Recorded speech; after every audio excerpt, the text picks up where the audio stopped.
La République démocratique du Congo, majoritairement composée des femmes sur le plan de sa densité. Et aujourd'hui, quoi de plus normal que nous puissions parler de l'apport de cette femme dans le développement de la société, avec une femme bien entendue, Madame Chantal Combé-Choukou. Vous êtes professeure à l'École nationale des finances. Vous êtes également dans le secteur, le domaine de l'esthétique et de la restauration. Bienvenue à vous sur ce plateau. Merci beaucoup, Madame Fiza. Vous allez bien? Je vais très bien. Alors, on commence par quelle casquette? Dans quel domaine vous vous sentez le plus à l'aise? Le fait que vous soyez professeur ou le domaine de l'esthétique et de la restauration qui affirme votre féminité? En fait, je me sens très bien dans tous les domaines parce que je le fais avec joie et sans contrainte. Et comme professeur à l'École nationale de finances, et avant toute chose, je remercie le directeur de l'école, M. Denis Mbouyou, et le directeur des études, M. Edouard Collet, et surtout le directeur de l'école. C'est lui qui m'a permis d'évoluer dans ce secteur-là d'enseignement. Donc, c'est vrai que c'est un métier noble, et on ne donne que ce qu'on a. Et ayant évolué à l'extérieur, j'ai appris à partager, à écouter l'autre, à comprendre et à déceler ce qui ne va pas. Alors pour faire passer le message. C'est ce que je fais toujours avec mes étudiants. Étant aussi une femme aussi, devant ces étudiants, je suis aussi leur mère. Et deux fois avant même de commencer mon cours, je tâte d'emblée le climat. Quand je sens que ça ne va pas, je leur pose la question pour qu'ils soient dans les meilleures conditions pour que le reste puisse... Alors vous êtes une bonne femme professeure parce que généralement on dit que les femmes professeurs sont très sévères, très strictes, surtout quand elles donnent cours, il n'y a pas de détente, il n'y a pas cet aspect-là relax, c'est vraiment court et ça passe. En fait, relax pas trop. Laxisme pas trop, parce qu'il ne faut pas laisser les étudiants comme ça. Ils sont venus pour apprendre. Donc il faut de l'organisation, mais tout en comprenant que ce sont des êtres humains. Mais vous êtes quand même d'avis que les femmes professeurs sont très dures par rapport aux hommes? Ah oui, ça c'est vrai, ça se voit. C'est pour vous affirmer? Est-ce qu'un complexe finalement, on se dit puisque je suis femme, je dois être dure pour m'imposer? Oui, certaines femmes, ça c'est vrai, vous avez raison, certaines femmes utilisent cet instrument-là de dureté. Bon, moi je dis que pour s'affirmer, il ne faut pas être dur, parce que le message peut passer tout en étant relax et en ayant une ligne qu'on doit suivre. Ça passera. Les étudiants comprendront que non, la dame professeure, elle ne veut pas ça. Donc il suffit seulement de mettre de points là où limiter votre espace et les étudiants ne pourront pas déborder. Alors, finalement, vous donnez quel cours au niveau de l'École nationale des finances? À l'École nationale des finances, c'est portefeuille et gestion des entreprises. En gros? En gros, en fait, le portefeuille, on met accent plus sur les entreprises publiques. Parce que le portefeuille de l'État est un instrument de la politique économique. La politique économique, c'est un instrument que l'État dispose pour atteindre ses objectifs souhaitables. Alors, à partir du portefeuille de l'État, on doit savoir comment est-ce que ce portefeuille contribue dans le budget de l'État. Et c'est la raison même qu'il y a eu la réforme des entreprises publiques, parce qu'on a trouvé que les entreprises publiques ne contribuaient pas assez significativement dans le budget de l'État. Alors on veut que nos entreprises publiques soient compétentes. Mais avant et après réforme, apparemment c'est la même chose. Les mêmes plaintes existent toujours? Oui, le même plainte existe toujours, mais la réforme n'est pas encore terminée, en fait. C'est un processus. Oui, c'est encore un processus, parce qu'il y a beaucoup de choses qui entrent en jeu, donc c'est encore un processus. Parce qu'en fait, au finish, ce qu'on veut, que les entreprises puissent aller directement sur le marché financier. Parce qu'au début, c'était du paternalisme, c'était l'État qui faisait tout à la place du mandataire. Donc quand il y a un problème, les yeux étaient tournés vers l'État. Et même maintenant, puisqu'il y a faillite, l'État a compris que ce n'est pas la bonne politique. Il faut leur laisser maintenant la liberté d'aller sur le marché financier et s'autofinancer, aller sur le marché pour soit acheter des actions, des obligations pour rendre leur entreprise viable. Pour faire vivre leurs entreprises. Voilà, ça, c'est un peu ça, votre domaine à l'École nationale des finances. Oui, mais je le disais tout à l'heure que vous avez choisi aussi de faire l'esthétique et la restauration. Ah, oui. Est-ce que c'est pour confirmer votre féminité? Qu'est-ce qui vous a poussé finalement dans ce secteur-là? Ah bon, merci beaucoup pour la question. C'est parti à la maison en fait. Ma mère, c'est une femme belle, tout ça, elle aime bien s'habiller, être chic, tout ça. Comme elle... vous aussi. Merci beaucoup. C'est elle qui nous a appris. Et à chaque fois, elle nous disait que une femme doit être comme ça. Une femme, elle ne peut pas ressembler à sa bonne. Elle se lève tôt le matin. C'est la femme qui commence la journée. Alors, lorsque vous vous réveillez le matin, il faut être déjà pimpante, la coiffure bien en place, le maquillage bien s'habiller, et voilà quoi. Et c'est un tout. Alors, quand elle s'est maquillée, elle nous appelait. Regardez comment est-ce que je me maquille. Alors, deux fois, quand on a essayé, et je prends l'outil qu'elle me donnait. Une fois, je me suis rasée, je fais partir tous les sourcils. Voilà, tous les sourcils. Et puis après ça, elle me disait, bon, ce n'est que le début. Donc, c'est la maman. Donc, j'encourage les mamans aussi à contrôler leurs filles parce que l'esthétique, ça fait même de l'éducation. Une femme, elle peut être intelligente, mais si le tout ne va pas avec... on peut être intelligente, mais est sale, pas présentable. Donc, ça se voit qu'il y a quelque chose qui cloche. Finalement, ce n'est pas l'extérieur qui compte. Il faudrait d'abord être belle de l'intérieur. Mais c'est pour ça que je vous ai dit que c'est le tout. C'est le tout. Il ne faut pas simplement miser l'intérieur, mais aussi, il faut aussi l'extérieur aussi. Lorsque vous allez quelque part et que vous allez animer un séminaire, tout ça, vous n'allez pas vous présenter en tenue, je ne sais pas comment, sans maquillage. Déjà, même vous, avant de venir sur le plateau, il y a on passe par une salle de maquillage. Voilà, on passe par une salle de maquillage parce que c'est la présentation. Vous savez, la présentation, ça compte. La première image, il faut que ça impacte.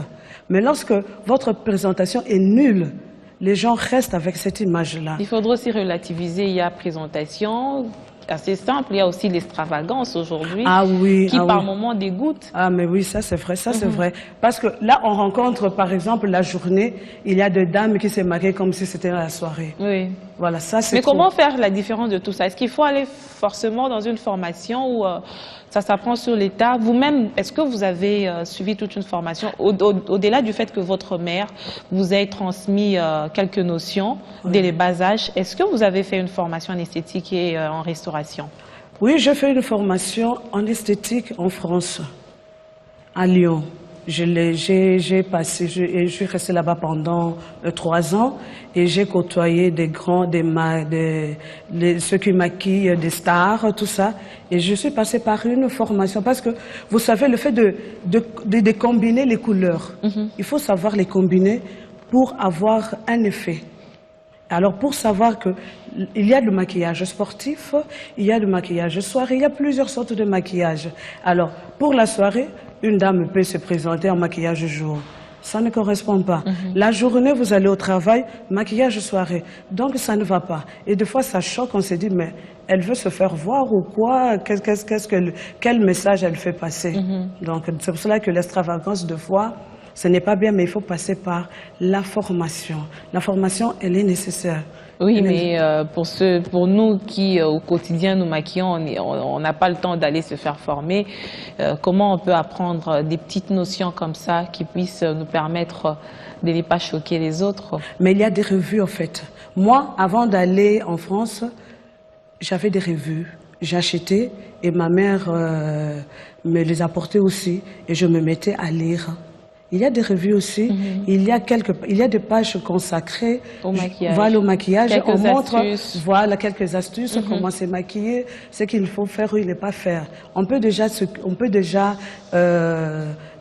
former à partir des revues. C'est quoi la liaison finalement entre l'esthétique et la nutrition? Parce que vous êtes dans les deux. La liaison pour moi, l'esthétique déjà dans la nutrition. Vous savez, lorsque vous vous maquillez, c'est une expression du bien-être. Hein? Le maquillage, c'est la joie. On transmet quelque chose à l'autre. Vous savez, on transmet quelque chose à l'autre. Lorsque vous vous maquillez, c'est parce que vous êtes dans la joie. Et vous remarquerez aussi que quand une dame n'est pas bien dans sa peau, quand elle se maquille, vous sentez directement qu'il y a quelque chose qui cloche. Voilà, il y a quelque chose qui ne va pas, qui cloche. Alors là, il faut arrêter. Il faut écouter le cri du corps. Parce que le corps, de fois, lance un message. Ok, aujourd'hui, arrête. Je ne veux pas être maquillée. Il faut arrêter. Et lorsque vous sentez que le corps réclame cela, et déjà, il y a l'impact et la beauté. Tout commence à l'intérieur. Voilà, tout commence à l'intérieur. Il faut bien aussi se nourrir aussi. Hein, parce que la peau, quand de l'intérieur, vous nourrissez bien votre intérieur, ça ressort. Vous verrez bien que votre peau, elle est lisse, elle est éclatante et elle est... donc, on est là, on transmet voilà, on joie. regarde, on admire. Ah, cette dame, elle a une belle peau. Déjà, alors c'est la nutrition et aussi le soin aussi du corps. Pas seulement la nutrition, mais aussi combiné avec le soin du corps. Mais qu'est-ce que vous entendez, vous, par bien se nourrir? Bien se nourrir, c'est-à-dire avoir un repas équilibré. Parce qu'on mange n'importe quoi. Il faut respecter les heures. Avoir un repas régulier, le matin, le déjeuner, à midi, bien manger. Ça demande des moyens aussi, tout ça. Pour ceux qui n'ont pas assez de moyens, est-ce qu'ils peuvent bien manger? Mais oui, ils peuvent aussi bien manger les légumes. Il y a les légumes. Il ne suffit pas simplement. C'est vrai que par ce temps qui court, c'est vrai qu'au début, certains produits, c'était facile à les trouver. Mais maintenant, ça devient un peu difficile. Mais avec les chenilles, comment on appelle ça, nos légumes là, il suffit de prendre les aubergines, les mélanger un tout petit peu. Ça, il y a pas mal de vitamines et un peu de foufou, bien du riz, et ça passe. Il ne suffit pas simplement d'avoir de fromage, je ne sais pas quoi, de caviar, tout ça. Non, on se contente de ce qu'on a. Alors, ce qui se présente sur la table, il faudrait que ça soit équilibré. Équilibré, il ne faudrait pas qu'il y ait trop d'huile. Il ne faudrait pas aussi qu'il en manque aussi. Mais un peu équilibré pour ne pas causer Mais de dans problème. tout ce que vous dites, finalement, c'est la femme qui a un rôle assez important à jouer parce que c'est elle, la mère nourricière, c'est elle qui donne la ligne par rapport au repas à la maison, généralement, c'est son rôle. Est-ce que vous pensez que nos femmes aujourd'hui ont assez de temps pour contrôler cet aspect de repas et tout? Non. En tout cas, c'est un constat de... non, les femmes n'ont plus ce temps-là. Mais parce que vous courez derrière l'émancipation, la parité, tous ces mots... pour votre épanouissement, finalement, il y a un déséquilibre aussi qui se crée au niveau de foyer. Oui, oui, oui. Par exemple, une femme qui travaille, toute la journée, elle est au travail. Et la bonne, qu'est-ce qu'elle en sait? Elle ne sait rien. Et surtout, nos bonnes, elles n'ont pas été à l'école. Alors, elle va mélanger n'importe quoi. Alors, c'est pour cela, même si vous avez une bonne à la maison, il faut prendre le temps de l'éduquer, de lui montrer comment est-ce que le temps que vous passez à la cuisine, il ne faut pas simplement préparer, mais il faut préparer sainement pour ne pas transmettre la maladie et pour ne pas gaspiller les vitamines. Parce qu'il y a d'autres qui, quand ils mettent la casserole sur le feu, c'est fini, basta, elle s'en va, elle regarde la télé, et puis après ça... Donc le temps de cuisson est aussi important. Oui, c'est important, c'est important, c'est important. Voilà. Ouais. Donc la femme aujourd'hui doit rester femme tout en cherchant son épanouissement. Elle doit jouer son rôle à la maison. Ah oui, elle doit jouer son rôle parce qu'elle peut s'organiser. Parce que si on regarde bien, la femme, elle a cette capacité-là d'organisation. Parce qu'elle vague à de multiples occupations. Donc, elle peut s'organiser, elle peut se dire que je prépare pendant 3 jours. Le repas de 3 jours. Et puis après, elle met ça dans de boîtes là, en plastique. Et puis, il faut étiqueter aussi quand même hein, la date, tout ça, l'heure à laquelle le repas a été fait. Et puis après ça, elle range ça dans le frigidaire. Est-ce qu'en termes de durée, puisque vous êtes dans tout ce qui est nutrition, ça pose pas problème quand on prépare pour 3 jours la conservation, ça perd pas certains éléments nutritifs? Non, non, non, ça ne perd pas parce que le problème se posera dans le sens que lorsque vous enlevez, vous retirez la boîte là en plastique, de votre vous vous décongelez et vous vous recongelez. Alors là, c'est interdit. Ce n'est pas bien. Donc, il faut toujours mettre dans de petites boîtes uniquement par rapport à ce qui sera consommé. Donc, ça ne perd pas. Parce que 3 jours, c'est une courte durée. Madame Chantal, vous avez beaucoup d'expérience dans ce domaine. Comment vous partagez avec les mamans? Parce que vous ne passez pas à la télé tous les jours, c'est un moyen de communication. Qu'est-ce que vous faites exactement avec les femmes qui ont besoin d'expérience, qui ont besoin d'acquérir des connaissances dans ce secteur? Ça c'est vrai, mais je ne passe pas souvent à la télé, ça c'est un fait. Et je n'ai pas encore mis en place un centre, c'est un projet. Et de 3, c'est de bouche à oreille en fait. De bouche à oreille, j'ai commencé par ma mère. Et c'est elle qui, quand on la voit, ah mais comment ça? Et puis elle en parle. Alors je veux voir votre fille. Elles viennent et c'est de bouche à oreille comme ça que les gens me côtoient. Me côtoient. Parce que 2 fois, la dame peut venir, je la regarde seulement, je lui pose des questions. Comment est-ce qu'elle entretient son corps? Sa peau. Oui, sa peau, tout ça. Quels sont les actes qu'elle pose avant de dormir et quand elle se réveille, qu'est-ce qu'elle fait en premier lieu et tout ça, comment est-ce qu'elle se nourrit? Parce que normalement, nous avons on n'a pas l'habitude de boire beaucoup d'eau. Alors ça, c'est un péché capital. Parce que on s'est dit que oui, il faut que j'ai soif pour que, normalement, c'est recommandé 1,5 litre par jour. Ce qui est difficile, c'est pas évident pour tout le monde, hein, cette consommation-là d'eau. Oui, ce n'est pas évident, mais il le faut. Il ne faut pas attendre que vous ayez soif pour en consommer, non. Lorsque vous avez soif, c'est-à-dire que vous avez la quantité exigée là, à diminuer. C'est pour ça que vous avez soif. Alors, il ne faut pas attendre que vous ayez soif. Il faut toujours boire. Et en plus, l'eau, c'est la vie. Elle vous purifie. Elle vous purifie. Elle purifie votre... Ça évite certaines maladies. Voilà. Il y a des principes assez simples comme ça que les gens peuvent maîtriser sans pour autant faire beaucoup d'acrobaties ou aller chercher une formation et pouvoir se maintenir en bonne santé.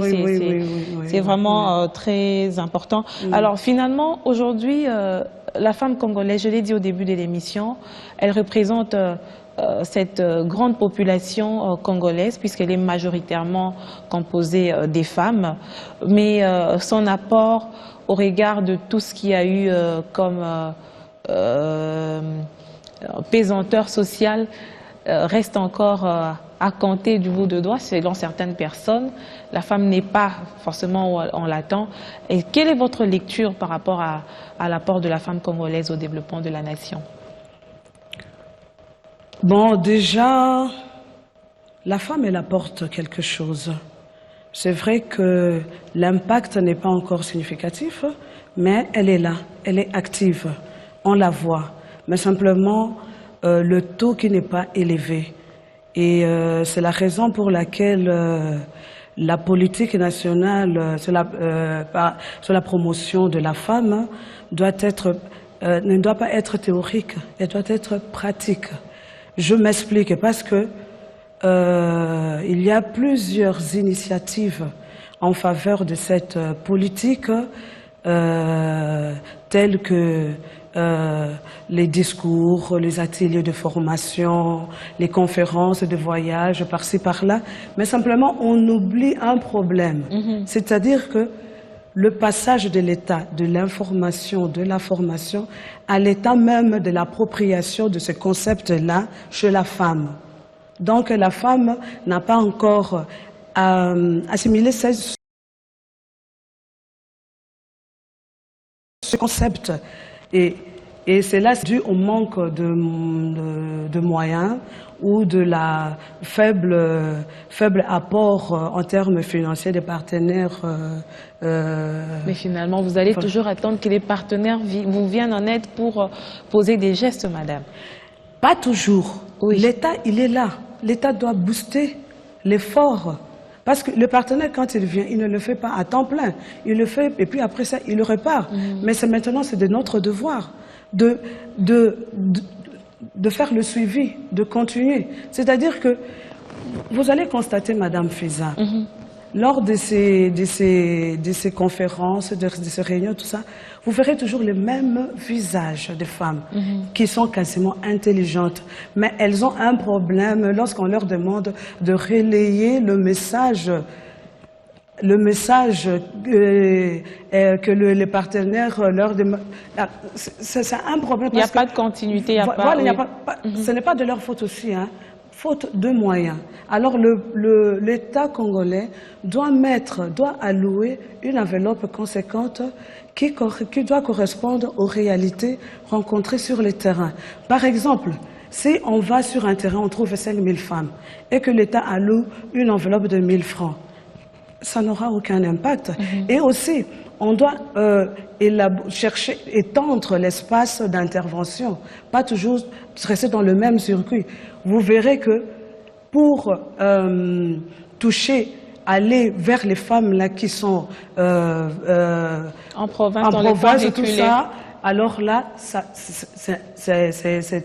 un problème. Mais alors c'est cette masse-là féminine qui forme la base même de cette population. Alors, on retrouve cette masse où? Au marché, dans des églises. Dans l'informel. Oui, dans l'informel. Alors, il faut explorer le circuit des pasteurs. Il faut toucher les pasteurs pour instruire ces femmes. Parce que c'est un potentiel, parce que c'est un capital. Les pasteurs d'église? Oui, les pasteurs de l'église, parce que vous allez faire quand même le tour des églises, vous verrez que le taux même est élevé, vous verrez plus de femmes qui... Mais qu'est-ce qui justifie ce phénomène selon vous? Parce que les femmes ont des problèmes ou... Oui, c'est vrai, on est majoritairement... c'est la majorité de la population congolaise est considérée, composée des femmes, c'est vrai, mais qu'est-ce qui justifierait réellement cette présence des femmes au sein des églises? Déjà... C'est un manque à faire ou quoi? Parce qu'on va dire que les hommes étaient déjà occupés bien avant. Déjà, les femmes elles ont beaucoup de problèmes. Problèmes à la maison, lorsque les enfants n'étudient pas, les enfants n'écoutent pas, les enfants qui sont devenus, je ne sais comment vous expliquer, et sa famille, la famille du mari, ça ne va pas tout ça. Et elle va pleurer au pied du... Ah non, l'homme, c'est lui avec le bâton, hein, des fois, il est plus fort que la femme aussi. Mais la femme, quand elle va à la prière, c'est un lieu de consolation. C'est un lieu où elle déverse tout ce qu'elle a dans son cœur parce qu'elle sait que le Seigneur Jésus-Christ est là, il va écouter. Et donc il faudrait utiliser l'Église comme moyen de sensibilisation. Ça ne ferait pas un peu de l'amalgame du méli-mélo, l'Église dans le monde dans l'Église, chacun a son rôle finalement.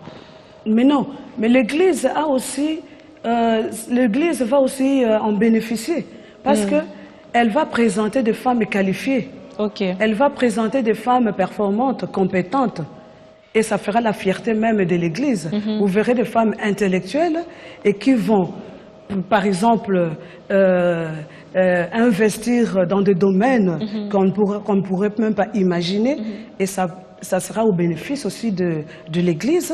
Et aussi la femme sera éduquée comment est-ce qu'elle pourra se comporter dans la société et dans sa famille aussi. L'Église en bénéficiera. C'est un canal à exploiter. Bon, je sais qu'il y a d'autres personnes qui qui sont déjà sur ça, mais il faudrait quand même l'exploiter, voilà, l'élargir, que ça soit de plus en plus. On peut considérer que ce que vous avez dit précédemment était votre point de vue sur la politique nationale du pays par rapport à la femme. Ah oui, ah oui, ah oui, parce que déjà, la promotion, c'est quoi? C'est aider à la femme d'accéder à un rang social supérieur. Une femme compétente. Ah oui, c'est-à-dire la promotion pour que la femme soit qualifiée. Voilà, on l'aide, c'est un instrument qu'on utilise pour relever l'écart entre l'homme et la femme. En termes sociaux. En termes sociaux, parce qu'il y a un écart entre l'homme et la femme. Alors, on doit relever... Le fossé est grand. Voilà, c'est grand. Et alors, lorsqu'un homme qui se retrouve en face d'une femme bien qualifiée, compétente, elle ne peut que... Il y a de l'équilibre dans le foyer. La femme va aider l'homme, elle va contribuer au développement économique, parce que non seulement dans son foyer... Ça, c'est votre entendement. Pour ceux qui ne sont pas enclins à l'émancipation de la femme, ils vont vous dire que c'est une sorte de révolution. Une sorte de révolte des femmes qui veulent prendre la place de l'homme. Ah mais non, il faut les sensibiliser, en fait. Parce que manque d'information, la porte est grandement ouverte à la rébellion. Non, il faut les sensibiliser, il faut leur dire que c'est pour diminuer cet écart-là en termes sociaux, qu'il n'y ait pas... faudrait pas que la femme, comme elle n'a pas étudié, qu'elle tire encore l'homme. Non, non, non. La femme doit contribuer. Donc, et c'est pour son émancipation, ça va la valoriser. Et en plus aussi, on doit mettre l'accent sur la formation des femmes. Cette formation doit être gratuite, et non seulement gratuite, mais traduite en dialecte ou en langue nationale. Oui. Voilà, c'est ce qui, ça ne se fait pas. Ça pose problème, oui, parce ça que pose la problème. plupart des formations sont dispensées en français, alors que toutes les femmes c'est ça. ne parlent pas forcément. Et alors, on doit distribuer ce prospectus, et encore, Madame Feza, le contenu, on ne doit pas surcharger, il faut que ça soit clair et précis. Voilà, les pratiques directement, parce qu'une femme qui n'est pas intellectuelle... À une quarantaine d'années déjà... Non, alors elle va vous dire, non, non, non, laissez-moi tranquille. Ça, c'est surchargé. Voilà, alors il faut que ça soit clair et précis et pratique directement. Le code de la famille, sa révision, est-ce que ça vous inspire confiance, madame? Ah oui, mais c'est parce qu'on pense à la famille et au bien-être aussi des acteurs aussi. Et ça m'inspire confiance de fait que pour que la femme soit émancipée, pour que la femme soit qualifiée, il faut qu'elle travaille. Parce que, imaginez-vous, vous allez à l'école, vous avez passé par exemple 12 ans, et puis après ça, puisque vous vous êtes marié, donc vos diplômes dans les tiroirs. Donc, vous voyez, ça fait que... Bon, on a nos traditions à nous. Nous avons nos traditions. Si l'homme est le chef de la famille et que l'homme, il y a par consentement cette décision qui dit à ce que entre mari et femme, vous dites, bon, moi je ne travaille pas, peut-être pour l'intérêt des enfants. Ah oui, là je comprendrai. Parce que si les enfants sont encore tout petits, il ne faut pas les laisser. Puisque la bonne ne saura pas garder l'enfant comme ferait la maman, quoi. Donc, elle peut laisser le biberon être envahi par des mouches, tout ça. Et puis après ça, l'enfant tombe malade, tout ça. Donc, la maman doit rester. Lorsqu'on choisit d'avoir les enfants, il faut tout d'abord veiller à l'éducation de l'enfant. Mais vous, finalement, les femmes, vous cherchez un certain équilibre ou, je ne sais pas... cette équité entre l'homme et la femme, alors que naturellement, Dieu a établi des différences. Par exemple, quand la femme travaille, l'on sait bien qu'elle doit prendre son congé de maternité à un certain moment, et l'homme ne le fera pas. Il y a beaucoup plus d'avantages chez l'homme que chez la femme. Et sur le plan légal, il faudrait qu'il y ait un certain cadre qui régisse toute cette différence qui existe entre l'homme et la femme pour qu'il n'y ait pas de dérapage. Eh ben c'est vrai. Déjà, l'homme sera toujours le chef de la famille. Qu'on le veuille ou non, l'homme restera toujours le chef de la famille. Ah, donc la femme, elle est son aide. Mais il y a un article du Code de la famille qui doit être révisé justement pour dire qu'on retire cette phrase-là. Pour moi, l'homme doit rester chef de la famille. Pourquoi retirer? Alors, l'homme, alors sa raison d'être, il est le chef de la famille. Est-ce qu'il n'y a pas un abus par rapport à cette autorité sur les femmes? Un abus dans quel sens? Un abus dans le sens où l'homme sait qu'il est le chef de la famille. Vous l'avez dit tout à l'heure, hein, oui. Vous partez aux études. 12 ans après, votre mari qui vous épouse vous dit, sans raison peut-être valable, que vous n'allez pas travailler. Parce qu'il est le chef de famille. Il n'y a pas un abus d'autorité? Il faut relativiser aussi les choses, hein, parce que s'il y a consentement, ça ne pose pas de problème. Mais deux fois, on commence par le consentement et puis après ça, il y a dérapage. Dérapage, pourquoi? Parce que le chef de famille n'arrive plus à jouer son rôle. Alors là, la femme doit suppléer. Voilà, doit suppléer. Donc, tu vois, alors, quand il y a consentement, il n'y a pas de problème. Mais si la femme veut quand même s'exprimer, aller travailler, je pense qu'il faut qu'il y ait un bon dialogue, que le mari puisse laisser sa femme travailler. Donc, selon vous, l'homme reste le chef de famille? Oui, l'homme doit toujours rester le chef de la famille. En tout cas, moi, l'homme, c'est le chef de la famille. En tout cas, on ne peut pas abolir ça, on ne peut pas retirer ça. C'est quoi? Parce que la femme ne peut pas évoluer seule ou... Mais déjà, c'est un déséquilibre. Bibliquement, vous verrez que l'homme a été créé, c'est l'homme qui a été créé. La femme a été tirée. Alors, l'homme sans la femme, c'est un problème. La femme sans l'homme, c'est un problème. Alors, les femmes là qui sont seules, qui font tout, alors je vous dis que derrière les rideaux, si vous leur posez la question, elles vous diront, ah, si le papa était là, j'allais me reposer, il allait faire ceci. Donc, l'homme a toujours sa place. Voilà. La femme ne peut pas tout faire. L'homme est là.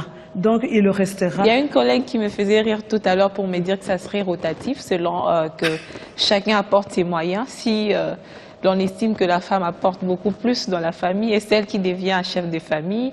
Et si l'homme n'a pas assez de moyens, il reste homme, mais bien entendu sans trop de pouvoir.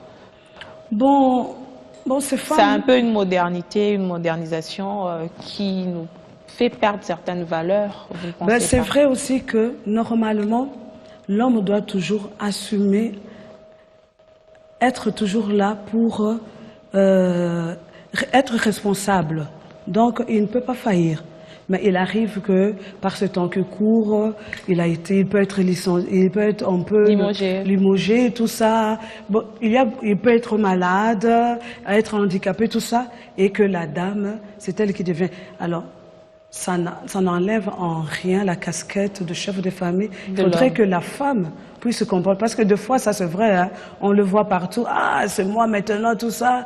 Donc la femme, elle oublie, elle se croit, non, ce n'est pas bien. C'est un problème aussi d'éducation. C'est un problème d'éducation. Ça commence à la maison.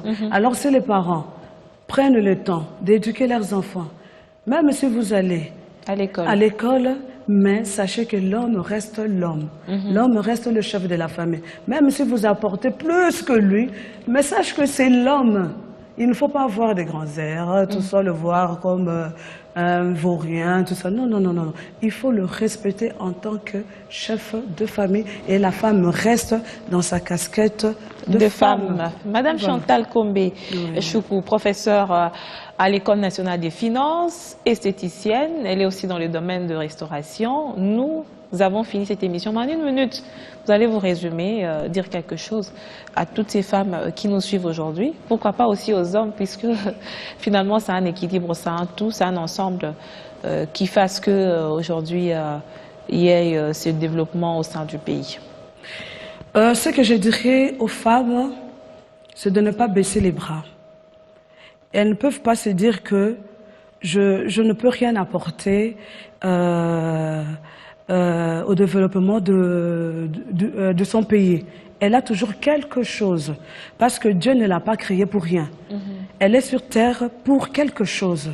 Donc, elle doit tout d'abord se connaître, savoir ce qu'elle a, ce qu'elle peut apporter et mettre en pratique. Alors, il y a toujours un début, ce n'est pas toujours facile. C'est pour cela je dis merci au directeur de l'École nationale de finances, parce que lui, il a cru en moi. Et ce n'était pas facile pour moi, mais j'ai travaillé dur et je pouvais même rester jusqu'à 4 heures du matin à ranger mes cours, tout ça. Et il me restait que 30 minutes ou 1 heure de repos. Et alors j'y allais. Alors il faut aller de l'avant. Et puis les hommes aussi peuvent aussi accompagner les femmes. Mais j'ai un mot aussi à dire au gouvernement congolais aussi.